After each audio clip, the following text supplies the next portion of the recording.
안녕하십니까, 박종호입니다. 131조 원, 올해 국내 개인과 법인이 국세청에 신고한 해외 가상자산의 규모입니다.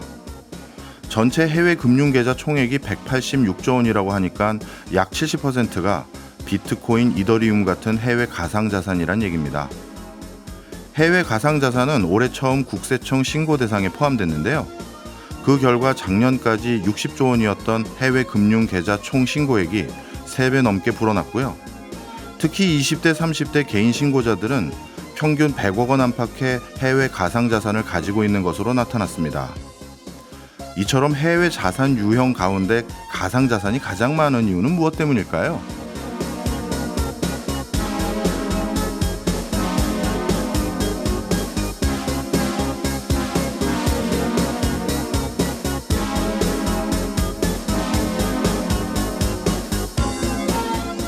탈세와 불법적인 거래에 활용되고 있기 때문입니다.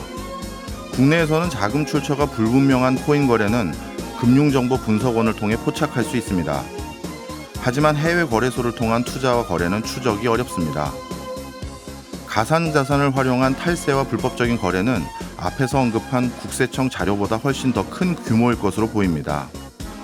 이번 신고는 5억 원 이상 계좌에 대해서만 신고를 받고 있어서 실제 해외 가상자산 계좌는 훨씬 많을 것으로 예상되기 때문입니다.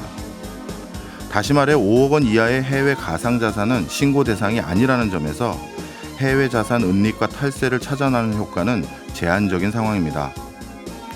해외 가상자산 131조 원, 세수가 부족해진 또 다른 이유가 확인된 것 같네요. 9월 21일 목요일 박종호의 손에 잡히는 경제 플러스 광고 듣고 시작합니다. 과학적인 시선으로 세상을 관찰하는 이과식 경제 시간입니다. 오늘도 이독실 과학평론가와 함께합니다. 어서 오세요. 네, 안녕하십니까? 예, 어제 오늘 날씨가 꽤 선선했어요. 네, 맞습니다. 비도 오니까 더 추워졌습니다. 네, 아마 그래서 이 주제 가지고 오신 것 같습니다. 가을하면 당연히 낙엽. 근데 우리 이독실 과학평론가는 아직 낙엽 생각할 연배는 아니신 것 같은데. 아닙니다. 아, 그래요? 네. 하여튼 그래서 낙엽과 관련된 현상을 설명해 주시려는 것 같습니다. 네, 맞습니다. 사실 주제를 이렇게 좀 잡아봤어요. 헤어질 걸 준비하고 있었어. 널 위해 내가 떠날게. 이게 너무 시적으로 보이기도 하고 하지만 사실 딱 낙엽에 적합한 말이기 때문에 우리가 한번 이해해보면 좋을 것 같습니다. 혹시 가을하면 생각나는 건 뭔가요? 저는 일단 진짜 낙엽 제일 먼저 생각나기도 하고요. 그렇죠. 뭐 늘 얘기하는 것처럼 뭐 전어, 그렇죠. 먹을 거 생각납니다. 맞습니다. 단풍도 워낙에 화려하고 아름답기도 하고 뭐 가을의 전설 생각하는 분도 있고 가을 남자 추남 생각하는 분도 있을 텐데 가을하면 이제 우리가 생각하는 건 기본적으로 낙엽인 것 같아요. 네. 사실 낙엽이요. 우리가 뭘 생각하게 되냐면 낙엽수, 화렵수라고 하잖아요. 네. 이런 나무들은 당연히 낙엽이 지게 되는데 아시겠지만 침엽수의 경우에는 사계절 내내 풀을 릅니다. 그렇죠. 대표적으로 소나무 같은 거죠. 맞습니다. 그래서 이제 상록수라고 하게 되는데 상록수는 그럼 낙엽이 없냐? 그런데 솔밭에 가보면 아시겠지만 바닥에 빼곡하게 쌓여있는 게 다 낙엽이잖아요. 그렇네요. 말하자면 특정 시기에 집중되지 않을 뿐이지 당연히 생애 주기는 있는 겁니다.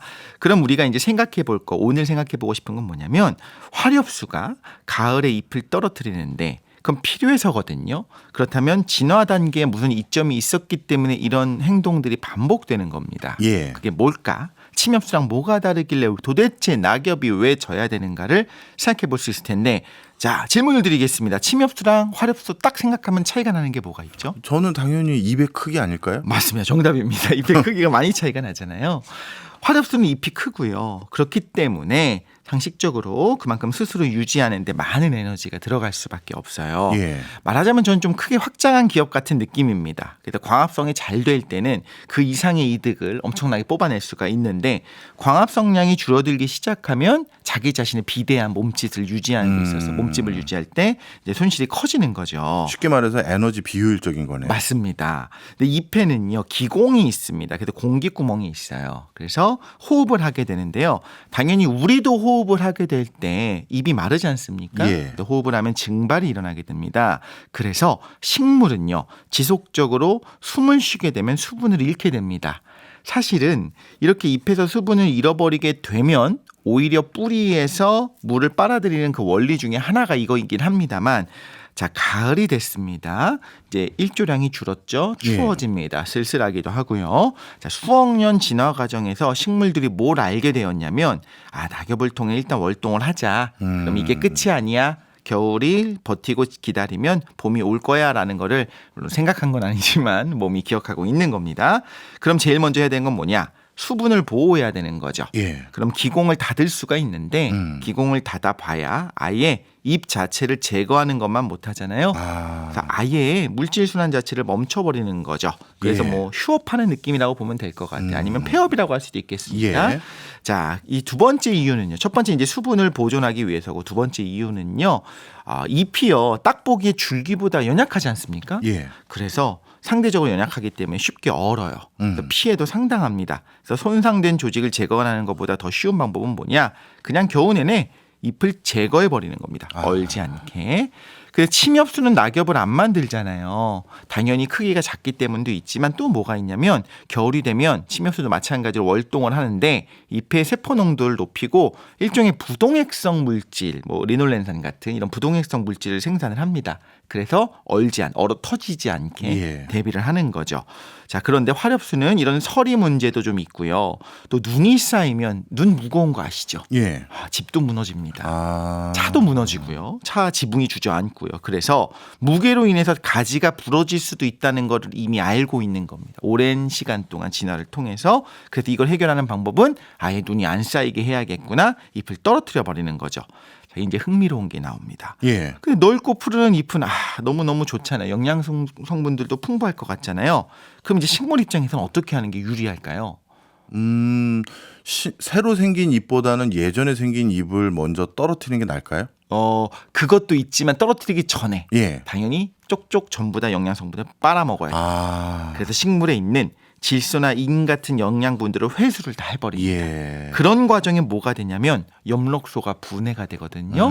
우리가 생각하는 그 엽록소가 푸르르게 만드는 겁니다. 그래서 낙엽이 지기 전에 이미 잎이 푸르름을 잃어버리게 되고 그때 단풍이 들어요. 네. 그래서 잎이 빨간색, 노란색, 붉은색과 노란색으로 물들게 되는 거죠. 그리고 어떤 식물들은요, 그냥 노랗게 말라 죽고 갈색으로 말라 죽는 것처럼 떨어지기도 하는 거죠. 그러다가 이제 영양분도 다 뺐다, 이제 바싹 말랐다. 그러면 이제 탄리가 저절로 일어나게 되는데, 아까 말씀하신 게 되게 중요한 말씀하셨어요. 낙엽이요, 네. 마지막 잎새, 마지막 나뭇가지에 달려 있는 잎이 어디에 있을까요? 보통 그림을 보면. 영양분을 다 입구에. 빨아들인 거는 먼저 손절할 테니 네. 그 빨아들인 게 아마 저 잎 맨 마지막 단에 있을 테니까 가까운 게 끝까지 살아남지 않을까요? 그럴 것 같잖아요. 그런데 우리가 경험으로 생각해 보면 예. 끝부분에 있는 예. 잎들이 살아있는 것 같아요. 줄기에 가까운 게 아니고. 그렇구나. 그래서 앙상하게 느껴지잖아요. 예. 그래서 잎이 나는 순서랑 딱 반대입니다. 잎이 줄기 끝부분, 그러니까 말단부터 나기 시작하잖아요. 예. 그러다가 이제 푸르러지는 건데 말단이 또 마지막까지 버팁니다. 잎이 몇 장 안 남은 앙상한 나뭇가지가 그런 건데 왜냐하면 식물이요 필요한 만큼은 살려놔요. 네. 그래서 성장과 노화 등을 촉진한 성장 호르몬 분비가 끝나면 너 이제 끝났구나 안녕 하게 되는데 여기서 이제 제가 잘못 설명한 게 있습니다. 이따 말씀을 드릴게요. 그러했기 때문에 그런데 마지막까지 건강하게 살아있는 거는 처음 돋아난 바로 그 잎이 마지막까지 성장 호르몬이 분비가 되는 겁니다. 저는 지금 말씀 듣고 나니까 정말 신비롭다는 표현도 약한 것 같고요. 경이로운 것 같아요. 아니 식물이라고 하면 우리 사람과 또는 동물과 같이 뇌와 같은 이런 생각하는 조직 체계가 없는데 어떻게 이렇게 생존을 위해서 이렇게 진화를 할 수 있는 건지 참 놀라울 뿐이고요. 그런 관점에서 자연스럽게 궁금한 점이 하나 있습니다. 잎이 스스로 떨어지는 건가요? 아니면 식물이 몸을 부르르 떨어서 잎을 떨어뜨리는 건가요? 이게 너무 중요한 말씀을 하셨어요. 저도 사실 이제 경의를 한 번씩 느끼게 되는데 예. 지금 그 질문에 대한 답이 오늘의 부제인 거죠. 헤어질 것을 준비하고 있어서 널 위해 내가 떠날게. 놀랍게도 답을 먼저 말씀을 드리자면 잎이 스스로 떨어지는 겁니다. 이야. 줄기가 끊어내고 너 가. 가 아니고 예. 잎이 스스로 정리를 하는 겁니다. 자, 그럼 순서를 좀 말씀을 드릴게요. 예. 낙엽이 질 때요. 잎을 떨어뜨리기로 결정이 됐습니다. 이제 프로그램이 되어 있어요. 자, 영양분을 제 흡수를 이제 쪽쪽쪽 빨아먹기 시작합니다. 이때 잎에 뭘 하기 시작하냐면 탄리 준비, 이제 떨어질 준비를 하기 시작하는 겁니다. 그런데 놀랍게도 그 떨어지는 부분이 있죠. 탄리층이라고 합니다. 예. 거기는 잎이 성장할 때부터 있었어요. 처음부터 헤어질 것을 준비하고 있었어. 그렇네. 처음부터 준비를 하고 있었던 겁니다. 그런데 성장 호르몬인 옥신이 계속적으로 분비되고 있는 가운데서는 나의 필요를 계속 어필하는 겁니다. 그러면 이 탈리데의 활성이 방해되기 때문에 끊어지지 않고 있는 상황입니다. 그런데 추워지고 일조량이 감소하게 되면 옥신의 농도는 줄어들고 식물이 이제 영양분을 회수하기 시작하는 거죠. 이때 에틸렌이 분비가 되는데 우리가 알고 있는 그 에틸렌 맞습니다. 사과랑 다른 과일 같이 두지 말라고 하잖아요. 사과에서 에틸렌이 나와서 다른 과일이 포싹 늙는다. 네. 그 에틸렌이 분비되기 시작하면서 그 준비되어 있었던 탈리데가 활성화가 되면서 스스로 그 세포들이요. 잎이 줄기에 붙어 있으려면 뭔가 꽉 잡아주는 것들이 필요하잖아요. 네. 그렇게 펙틴과 셀룰로스를 분해하는 효소를 스스로 만듭니다. 이제 끝났구나 예. 라고 생각하면서 그래서 이 효소들이 분비되게 되면 줄기와 연결된 부분이 약화가 되고요. 이제 비바람이 치거나 혹은 물을 빨아들이면서 이제 팽압, 물이 때문에 이렇게 부풀어 오르거든요. 예. 이런 팽압 때문에 탈리층이 끊어지면서 결국엔 탈리가 일어나게 되는 겁니다. 그때 좀 잔인하고 좀 안타까운 게 잎이 끊어지고 나면 줄기는 어떻게 되냐면 구멍이 뽕 뚫릴 거 아닙니까? 그래서 그 전에 이미 물광과 체관을 다 막고 리그닌을 세포 안에 쌓으면서 코르크화 시키면서 이미 이제 잎은 마지막 때를 준비하고 있을 때 그래 잘 가 하면서 자기의 몸을 잘 이제 다스리고 있는 상황이 된 겁니다. 이제 대답은 요건 거죠. 잎이 스스로 떨어져 나가는 겁니다. 그렇군요. 야, 과학도들의 어떻게 보면 연애 편지엔 그런 표현도 나올 수 있겠는데요. 뭐 미리 헤어지기로 결심한 누군가가 편지로 결별을 통보할 때 네. 어쩌면 이 편지는 너에게 탈리층일지도 모르겠다. 야, 하여튼 맞습니다. 오늘 새로운 걸 배우네요.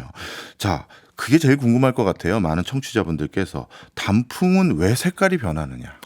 그러면 이게 먼저 나와야 됩니다. 왜 흔히 생각하는 이파리는 녹색인가? 왜 푸르른가? 그렇네요. 이게 먼저여야 색깔이 변하는 걸 알잖아요. 광합성 때문에 아니에요? 맞습니다. 엽록소. 맞습니다. 엽록소라고 하는 색소가 바로 녹색이기 때문입니다. 자, 광합성을 하는 곳은 엽록체고요. 예. 그 안에 이제 색소가 있습니다. 안테나 같은 거예요. 그래서 색소 안테나를 가지고 있는데 이 엽록소가 크게 대표적으로 두 종류가 있어요. A, B가 있는데 둘 다 대략 좋아하는 게 뭐냐면 붉은색도 좋아하고요. 청색부터 청자색 정도 되는 이 푸른색 계열을 좋아합니다. 의외처럼 느껴질 수 있겠지만 당연한 겁니다. 다르게 말하자면 이 엽록소 입장에서는 녹색은 쓸모가 없어요. 예. 그래서 흡수하지 않고 녹색 파장을 반사를 해버립니다. 그래서 우리 눈에는 녹색으로 보이는 거고 우리는 진화 과정에서 녹색이 많은 것을 편안하게 느끼게 된 거겠죠. 단풍은 뭐냐? 엽록소가 스스로 분해가 된다고 했잖아요. 분해해서 회수를 다 한다고 했잖아요. 이 과정에 두 가지가 있는데요. 원래 있었는데 난 원래 있었다고 날 좀 봐줘 하면서 계속 있었는데 사실 그 녹색이 진해서 보이지 않던 색이 드러나는 경우가 있습니다. 은행나무가 그런 경우에 노란색이잖아요. 사실 카로티노이드가 있었는데 크산토필로 산화돼서 이제 노랗게 보이는 건데 원래 있었던 겁니다. 보이지 네, 않았을 네. 뿐이에요. 그다음 붉은색 색소는요. 생합성이 됩니다. 네. 희한하죠. 녹색 색소를 이제 없어져요. 엽록소가 없어지면서 회수를 합니다. 그런데 굳이 에너지를 써가면서 단풍나무 참 이제 불타는 것 같지 않습니까? 굳이 에너지를 써가면서 붉은 단풍을 왜 만드느냐? 이제 흥미로운 연구 결과들이 몇 개가 있는데 가장 대표적인 게 이겁니다. 진딧물이나 다른 해충들이요 붉은색을 별로 좋아하지 않고 노란색을 훨씬 선호합니다. 네. 그래서 그냥 슥 사라지면서 단풍나무가 노랗게 변했으면 진딧물들이 해충들이 모이는 거죠. 근데 붉게 만듦으로써 나 맛없어, 나 죽을 거야, 오지 마라고 이야기를 한다라는 겁니다. 그래서 굳이 이 에너지를 써가면서 붉은 색소를 만드는 거죠. 야, 색깔에서도 경이로움이 느껴지네요. 뭐 마지막 질문은 그래도 가을인데 우리가 너무 딱딱하지 않은 질문이 좋을 것 같습니다. 올해도 단풍은 여전히 아름답겠죠. 여전히 아름다운지. 사실 붉은 단풍이요. 영양분을 소비하면서 붉은 색소 안토시아닌을 만든다고 말씀을 드렸지 않습니까? 예. 당연히 단풍색이 선명하고 아름다우려면요. 영양분이 많아야 돼요. 네. 그러면 어떤 의미냐면 일사량이 풍부하다가 갑자기 추워진다. 갑자기 단풍이 든다. 이럴 때 에너지가 워낙 많았기 때문에 선명하고 아름답습니다. 안타까운 말씀을 좀 드리자면 지구온난화가 계속 있죠. 기후변화가 있으니까요. 단풍이 점점 늦게 들어요. 예. 어떤 문제가 생기느냐? 단풍이 들기 직전에 많이 먹어놔야 되는데 예. 문제는 일사량이 줄어든 상황에 단풍이 든다는 거예요. 그래서 아마 근미래에 우리는 지금처럼 불타는 단풍을 못 보게 될지도 모른다. 아, 그래요? 우리보다 어린 세대들 입장에서는 그냥 원래 갈색으로 이렇게 되는 거 아니에요? 무슨 거짓말하지 마세요. 그렇게 불타는 것처럼 아름다운 붉은색이 어디 있어요? 이런 얘기를 하는 날이 올지도 모릅니다. 너무 아쉽네요. 단풍을 올 가을에 더더욱 지켜봐야 될 이유가 하나 더 있는 것 같습니다. 네, 사실 단풍과 낙엽은 과학적인 거잖아요. 굉장히 감성적으로 느껴지만 사실은 과학이었는데 네. 저는 이제 공부를 하다 보니까 경제적으로도 좀 뭔가 인사이트가 있을 것 같아요, 교수님. 저는 이 진화라는 그 현상들을 보면서 경제적으로 정말 이렇게 시사점을 많이 줄 데가 없어요. 왜냐하면 기업이라는 건 우리 주식 투자하시는 분들은 다 잘 아시겠습니다만 반영구적으로 존재한다라는 걸 대전제로 그걸 가정하면서 그렇죠. 그러면서 주식 가치를 평가하는 게 기본 공식의 로직이거든요. 망할 걸 생각하진 않죠. 그렇습니다. 바로 그런 이유로 인해서 기업은 반영구적으로 일단 존재한다는 전제로 우리가 그 회사의 주가를 평가하는데 실상은 어떤 상황이냐 하면 기업의 수명이 점점 줄어들고 있어요. S&P 500 기업이라는 전 세계에서 제일 큰 기업들로 분류되고 있는 그 회사들조차도 예전에는 100년 좀 안 되는 기간까지 잔존 여명, 즉 기업이 생존해 있었는데 최근 2000년대 이후에는 S&P 500 기업들조차도 평균 20년 이상 못 버티는 기업이 대부분이에요. 네, 인수합병 당하거나 뭐 회사가 아예 없어지거나 이렇게 되는 거죠. 그러다 보니까 이렇게 기업이 왜 이렇게 수명이 짧아졌을까? 그러면 수명을 계속 길게 만들 수 있는 대안과 해법은 우리 경제계에서는 우리들끼리만 떠들고 있으니까 잘 대답을 못 찾잖아요. 그렇죠. 바로 그래서 우리 송경제에서 이렇게 과학과 경제를 만난 이 프로그램을 만든 이유도 그 이유인데 다른 분야에서 혹시 대안을 찾을 수 있을까 했는데 네. 오래 살아남기 위한 처절한 노력의 흔적들 바로 뭐예요? 진화죠. 진화죠. 네. 그래서 이 단풍도 오늘 중요한 시사점이 되는 힌트가 있는데요. 이거는 솔직히 제가 감히 결론을 내릴 수는 없을 것 같고요. 이 요즘 고민을 한번 말씀드려볼게요. 작년부터 올해까지 우리나라에서 이 통계가 집계된 이래 가장 숫자가 올라간 수치가 하나 있는데 한계 기업이라고 하는 숫자가 가장 급격히 많이 늘어났어요. 한계 기업. 한계 기업 그러면 좀 어려운 표현일 수도 있는데 좀비 기업이라고 하죠. 회사가 정상적인 영업 활동, 경영 활동을 통해서 번 돈으로 이자도 다 못 내는 그런 회사들을 좀비 기업, 정확히 말하면 한계 기업이라고 부릅니다. 이 숫자가 한국은행이 이 통계를 집계한 이래 가장 높아진 상황이에요. 그러면 우리 경제의 생태계 관점에서는 이 한계 기업 마치 낙엽 떨구듯이 한계 기업을 털어내고 그리고 남은 기업들에게 그 어떻게 보면 효율성이 검증된 기업이 남아 있을 테니까요. 네. 그 회사들에게 자꾸 새로운 기회를 주고 또 기존의 한계 기업을 정리해야 스타트업들이 올라올 거 아니냐. 그렇죠. 이렇게 얘기할 수가 있는데 이게 정말 쉽지가 않아요. 그렇죠. 생계가 걸린 문제들이니까. 아니 그것도 있지만 뭐가 한계 기업인지를 우리가 함부로 얘기할 수가 없어요. 보통 다 우리는 아니라고 하겠군요. 아니 기준은 나름 있어요. 네. 학술적으로 뭐 예를 들어서 방금 말씀드린 것처럼 영업 활동으로 3년 이상 뭐 이자도 못 냈다 뭐 이런 몇 가지 기준들이 있어요. 그런 것들이 있는데 그걸로 재단할 수가 없어요. 대표적으로 시간 관계상 짧게 말씀드리면 우리나라 시가총액 1, 2위를 다투는 회사 SK 하이닉스. 네. 옛날 하이닉스는 대표적인 한계 기업이었어요. 현대 하이닉스였을 때 이러한 중복 투자된 회사 왜 정리 안 하느냐 이런 회사들이 있으니까 우리 공적 자금만 많이 흘러 들어간 거 아니냐 그런 지적을 엄청나게 받았었는데 만약에 그때 그러한 한계 기업으로 분류돼서 그걸 정리해 버렸다?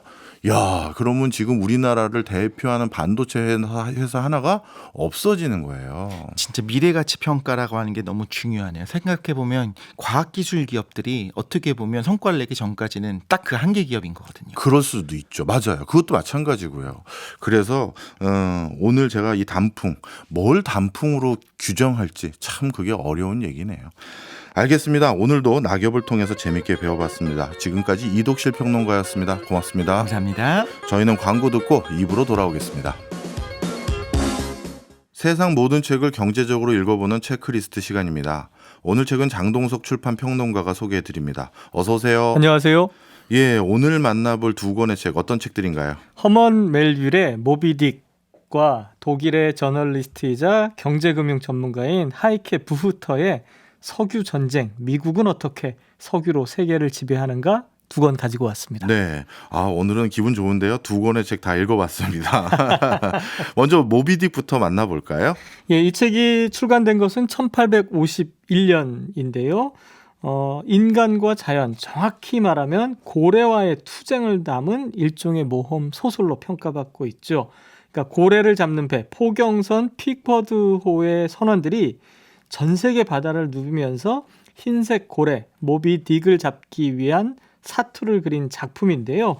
이 모비딕은 고래잡이 선원들 사이에서 불리는 거대한 놈이라는 뜻의 속어입니다. 네. 이 소설에서 제일 중요한 인물은 역시 에히헤브 선장 아니겠습니까? 맞습니다. 피쿼드호를 이끄는 사람은 말씀하신 에이헤브 선장, 결국 주인공이겠죠. 네. 모비딕에게 한쪽 다리를 잃은 것 때문에 복수심에 불타는 인물입니다.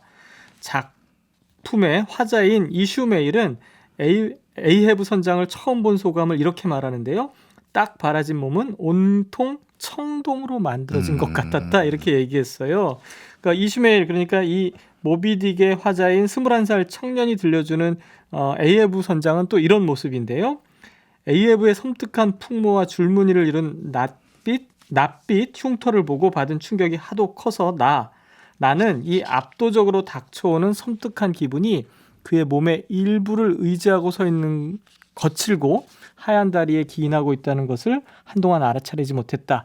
그 상아빛 한쪽 다리는 항해 중에 향유고래의 턱뼈를 갈아서 만들어졌다는 것을 나는 이미 알고 있었다. 이렇게 표현하고 있습니다. 네. 이 피쿼드호만 모비딕을 쫓는 게 아니었지 않습니까? 맞습니다. 여러 척의 포경선이 모비딕을 잡기 위해서 바다를 떠돌고 있었습니다. 나중에 이 부분도 이제 잠깐 설명드릴 텐데요. 그러니까 당연히 목숨을 잃은 사람도 한둘이 아니었고요. 팔다리 잃은 사람은 정말 숫하게 많았습니다. 그렇죠. 자신들의 선원들이 죽어가는 것을 목격한 이 에이헤브 선장도 단검을 빼어들고 모비딕에게 덤벼들 정도였었거든요. 예. 그때 풀을 베는 기계가 들에서 풀을 베듯 에이헤브의 다리가 잘려나간 거였습니다. 한쪽 다리가. 목숨을 건진 것만으로도 다행이었는데요. 에이헤브 선장은 복수심에 불타서 다시 피쿼드호를 이끌고 바다로 나간 것이죠. 그렇죠. 진짜 모비딕 찾아서 안 다닌 바다가 없잖아요. 이런 바다를 다 가보신 분들이 얼마나 될까 싶지만 대서양에서 시작해서 인도양, 태평양 정말 긴 항해. 결국 이 피쿼드호도 정말 부서질 대로 부서진 네. 그런 상황이었는데요. 그런데 태평양에서 만난 이 악마적이고 계획적인 잔인성을 가진 고래 모비딕은 화자인 그러니까 이슈메일을 뺀 모든 선원들을 결국 검은 바다에 수장시켜 버립니다. 사흘간의 사투 끝에 에이헤브 선장 역시 바닷속으로 사라지고 말죠. 네.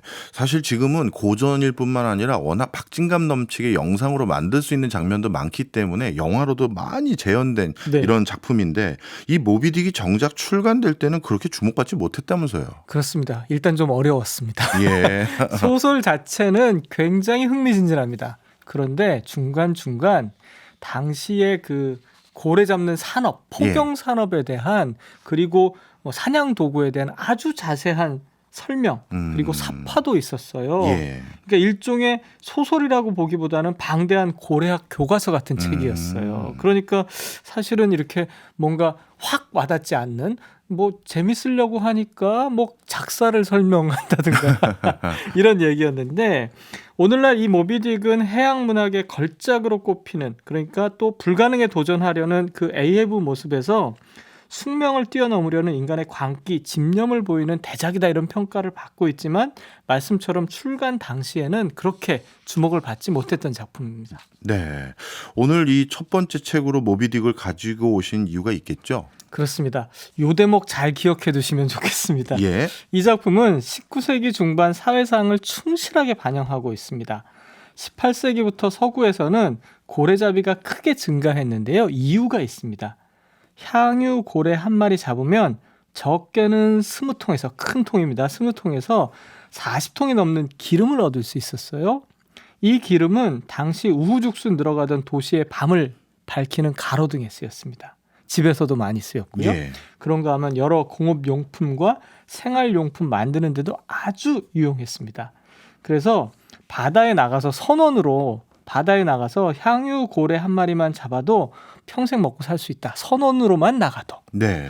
그런데 사실은 거리에 그리고 공업용품으로 생활용품 만드는 데까지 쓰였으니까 이건 단지 배가 진 선장이 할 수 있는 일이 아니었어요. 예. 그러니까 수많은 물주들이 일종의 펀딩을 합니다. 그렇네요. 펀딩을 해서 고래 한 마리 잡아오면 거기서 남는 이득을 물주들이 취해가는 것이죠. 예. 일종의 무슨 선물 투자 같은 그런 개념인데요.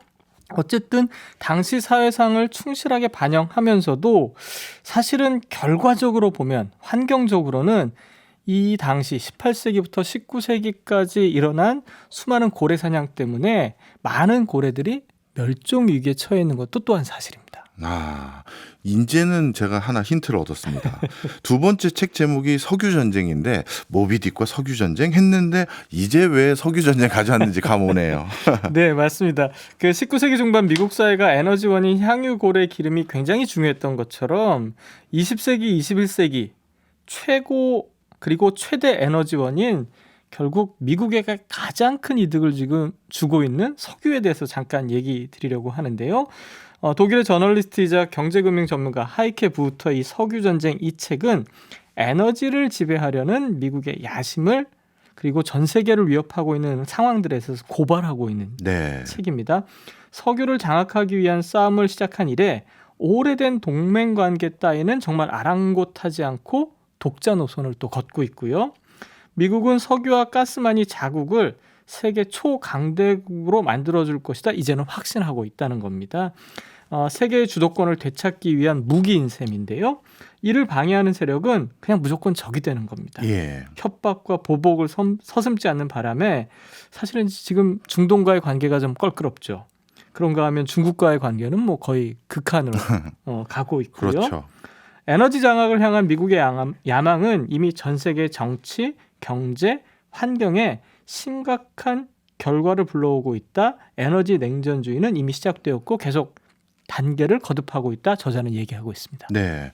마침 이번 주가 뉴욕 기후 주간이라고 하더라고요. 네. 그래서인지 세계 곳곳에서 화석 연료를 반대하는 시위가 벌어지고 있는 상황인데요. 그럼에도 불구하고 여전히 석유는 제일 중요한 자원이거든요. 지금만 해도 국제 유가 들썩이다 하니까 뭐 저희 송경제를 비롯해서 많은 곳에서 조망하고 있을 수준이니까요. 맞습니다. 이 책 석유 전쟁은 석유 산업 현장을 중심으로 세계가 당면한 문제에 주목하고 있는데요. 그 중에서 앞서도 말씀드렸지만 에너지 장악을 위한 미국의 야망을 주시하고 있습니다. 미국과 미국인을 수호하겠다 이렇게 선언하면서 트럼프가 파리 기후협약에서 탈퇴한 사건 다들 기억하실 겁니다. 네. 예, 미국은 이후부터 전속력으로 화석연료 시대로 회귀 중이다. 저자는 보고 있는데요. 서부 텍사스에서 수압 파쇄법을 사용해서 추출해낸 엄청난 양의 석유 덕분에 전 세계를 상대로 마구잡이 협박과 보복이 가능하다라고 보고 있는 거예요. 이 저자가 독일의 저널리스트이지만 뉴욕에서 오랫동안 특파원과 통신원 생활을 했어요. 예. 그러니까 경제와 석유 상황들을 잘 볼 수 있었던 것이죠. 집요한 취재와 관찰을 통해서 미국의 에너지 주도권이 세계의 경제와 지형을 지금 바꿔놓고 있는 현장을 그대로 보여주고 있고요. 그 결과 앞서 말씀드린 것처럼 세계 정치, 경제, 환경이 적나라한 위험에 처해 있다 이렇게 보고 있는 것이죠. 네. 사실 결국 석유는 고갈되는 건 기정사실이니까요. 이제는 많은 나라들이 이 한정된 자원인 석유 이거를 점점 무기로 삼으면서 최근에도 전 세계 물가 안 잡혔는데 유가 다시 올라가는 감산을 적극적으로 하는 것처럼요. 네. 아마 이제 점점 석유를 무기로 삼는 행위가 더 늘어나겠죠. 그렇죠. 지금 21세기인데 20세기는 그냥 석유의 시대였지 예. 않습니까? 온갖 생태적 희망을 품은 21세기 역시 그런데 마찬가지라는 겁니다. 석유와 천연가스를 둘러싸고 벌어지는 이 무력 충돌이 1945년 이후 지금까지 여전히 진행 중인데요. 사실 오바마 전 대통령의 최대 업적 중 하나로 꼽히는 2015년 파리 기후협정은 트럼프 눈에는 그래서 남 좋은 일만 시키는 형편없는 거래였다. 예. 이렇게 보고 있는 것이죠. 그 협정 때문에 미국 노동자, 납세자들 직장 잃었고 저임금 시달리고 공장 문 닫았고 경제성장 퇴소했다. 트럼프가 그렇게 주장했지 않습니까? 그런가 하면 세계 최대 에너지 자원국인 미국이 기후협정 때문에 그 지위 내던지고 결국 미국의 부를 포기하게 되었다까지 이렇게 얘기했었는데 그래서 가장 앞장서서 바로잡아야 할 최우선 과제로 트럼프가 임기 내내 이런 상황들을 역설하고 있었던 것이죠. 네. 그래서인지 바이든 대통령이 당선되자마자 가장 먼저 처리한 것이 파리 기후 협약에 복귀하는 서명이었던 걸로 기억납니다. 맞습니다. 어떻게 보면 바이든 대통령도 이제 기후협정 복귀하면서 기후 문제에 공을 들이고 있는 것처럼 보이지만 네. 저자가 보기에는 이제 미국은 단지 민주당 공화당의 정권의 문제가 아니라 예. 미국의 부를 위해서 석유를 전략적으로 선택하고 있다고 보는 거예요. 바이든 역시 그렇다는 건데요. 이것은 사실은 오바마, 트럼프, 바이든으로 이어지는 어떤 정권의 문제가 아니라 지금 미국이 막대한 셰일 오일 생산 덕분에 석유 최대 수입국에서 최대 수출국 위상으로 바뀌었지 않습니까? 이러한 미국발 에너지 혁명이 결국 아랍 산유국을 포함해서 중국, 러시아, 유럽을 뒤흔들고 국제 정세를 변화시키고 있기 때문에 이 문제는 바이든도 지금은 어떻게 할 수 없는 그런 상황으로 가고 있다라고 저자는 보고 있는 것이죠. 예, 당시 셰일 혁명 등등이 아주 독특한 방식으로 채굴을 하는 그런 기술 때문에 일어났다고 들었는데요. 역대 최대량을 기록하고 있다고 하죠? 그렇습니다. 혁명적인 채굴 기술로 알려진 수압 파쇄법, 일명 프래킹 공법이라고 하는데요. 이게 고압 액체를 쏴서 광석의 흐름을 이제 빨리 하는 그런 예. 기술인데요. 이 공법으로 셰일가스 이제 추출하면서 몇 년 새에 다시 세계 최대 산유국으로 떠올랐죠. 2019년 초 미국은 하루 1,200만 배럴의 원유를 퍼냈습니다. 에너지정보관리국 평가에 따르면 2020년 이제 과거 통계이긴 한데요. 노스다코타와 뉴멕시코 사이에 있는 시추공에서 하루 1,300만 배럴의 석유가 솟아날 것으로 예측을 한 경험도 있고요. 이 정도면 지금 사우디아라비아가 그리고 러시아가 최대 산유국인데 곧 능가할 거라는 것이죠. 네. 능가했을 수도 있고요. 얼마 전까지만 해도 미국의 에너지 전문가들이 점차 늘어나는 천연가스 수요를 어떻게 충당할 것인가 이것 가지고 토론을 많이 벌였는데 지금 텍사스와 루이지애나 항구에서 액화가스가 유조선에 계속 실리고 있습니다. 예. 목적지는 아시아와 유럽인데 유럽 잘 아시죠? 네. 러시아가 지금 가스 송출을 제대로 공급하지 않으면서 에너지 어려움을 겪고 있지 그렇죠. 않습니까? 그러니까 결국은 아시아와 유럽으로 이 가스와 석유가 갈 수밖에 없다는 것이죠. 사실 이런 관점에서 이제 중동 지역도 옛날보다 좀 셈법이 복잡해졌을 것 같아요. 그렇죠. 과거에는 미국과 중동이 에너지를 기반으로 밀월 관계에 놓여져 있었는데 미국이 이렇게 많은 자체적인 에너지 수급의 노하우와 그다음에 방법을 이제 갖추다 보니까 중동의 전략적 가치가 자꾸 줄어드니 그래서 요즘 중동이 자꾸 중국하고 친한 척하면서 나 좀 쳐다봐줘 이렇게 하는 게 아닌가 싶기도 한데요. 맞습니다. 그러니까 미국이 더 이상 석유 확보를 위해서 우리가 뉴스에서 외신에서 많이 들었던 호르무즈 해협이나 걸프만 지켜줄 이유가 없는 거예요. 그렇네요. 예. 그러니까 중동 정세의 촉각을 계속 곤두세우면서 그들 사이의 갈등을 중재할 이유가 전혀 없어진 것이죠. 그런가 하면 유럽 각국과의 동맹을 유지하기 위해서 자원과 인력을 지원한다는 이른바 세계 경찰 역할 이제 안 해도 된다는 거예요. 돈 네. 들어가게 그거 왜 하느냐. 그렇네. 이것이죠. 그러니까 앞서 자꾸 말씀드리지만 트럼프가 자국 우선주의를 앞세우면서 방위금 분담 문제를 계속 거론했던 이유도 이런 자신감 때문에 나온 것이죠. 이제 미국은 석유를 무기화해서 그리고 독점함으로써 세계 패권을 다시 가져올 것이다. 이런 이제 어떤 예측을 할 수 있을 것이고 그 결과 알래스카에서 멕시코만에 이르기까지 거의 모든 토지는 산업 황무지로 변해갈 수 있다. 이제 다른 산업을 육성하지 않는 그런 구조로 갈 테니까요. 예. 그것이 가져온 부정적 여파는 미국뿐만 아니라 전 세계로 확산될 텐데 결국 이것은 환경 문제이기도 하다. 저자는 보고 있는 것이죠. 네. 말씀을 듣고 보니까 이제 뭔가 새로운 지형도가 필요해 보입니다. 석유를 둘러싼 보이지 않는 이 힘의 암투가 이미 오랫동안 100년 이상 세계 정치, 경제, 환경에 정말 심각한 악영향을 끼쳤는데요. 저자가 보기에는 이게 거시적으로뿐만 아니라 세부적으로도 꼼꼼히 살펴봐야 문제들이 너무 많다는 거예요. 그래서 치밀하게 준비된 정권을 떠나서 미국의 셰일 혁명은 언제부터 시작됐는가? 그리고 미국이 왜 아랍 산유국 제치고 석유 초강대국이 되고 있는가? 이런 부분에 대해서 세계가 좀 면밀하게 살펴봐야만 새로운 지형도도 가능하다. 이렇게 보고 있는 것이죠. 네. 이번이 뉴욕 기후 주간이라서 그런지 이 책 내용이 더욱더 와닿는 것 같습니다. 마지막으로 이제 하이케 부흐터의 석유 전쟁, 미국은 어떻게 석유로 세계를 지배하는가라는 책 내용 한번 정리 한번 해주시죠. 저자가 이제 책 말미에 또 이란 이야기를 또 좀 거들고 있는데요. 어떤 상황에 놓이든 악의 축이 될 수밖에 없었던 이유에 대해서도 또 길게 설명해주고 네. 있습니다. 이란 제재와 맞물린 중국의 5.1 이민폐의 활약과 향후 전망은 또 어떻게 될 것인가에 대해서도 얘기하고 있고요. 세계가 석유와 에너지를 중심으로 전쟁을 불사하는 현장은 화폐 전쟁 못지않다. 지금 미국 돈과 중국 돈이 또 싸우고 있고 이런 와중에 새로운 석유 시대의 도래가 시사하는 여러 징후들과 그리고 기후 변화가 가져올 불길한 징조들이 우리 앞에 놓여 있는데 이런 것들을 잘 대응하기 위해서라도 미국의 석유 산업에 대해서 면밀하게 살펴볼 필요가 있다. 저자는 그리고 이것은 일종의 경고가 되어야 한다라고까지 주장하고 있습니다. 알겠습니다. 유용한 책 2권 재밌게 읽었습니다. 지금까지 장동석 출판 평론가였습니다. 고맙습니다. 고맙습니다. 지금 듣고 계신 노래는 BTS의 고엽입니다.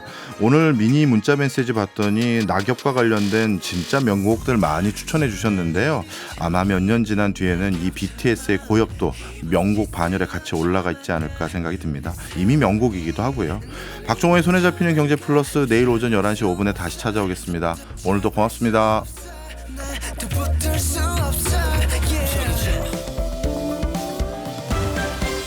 경제 생활의 플러스가 되는 아주 경제적인 시간. 박정우의 손에 잡히는 경제 플러스.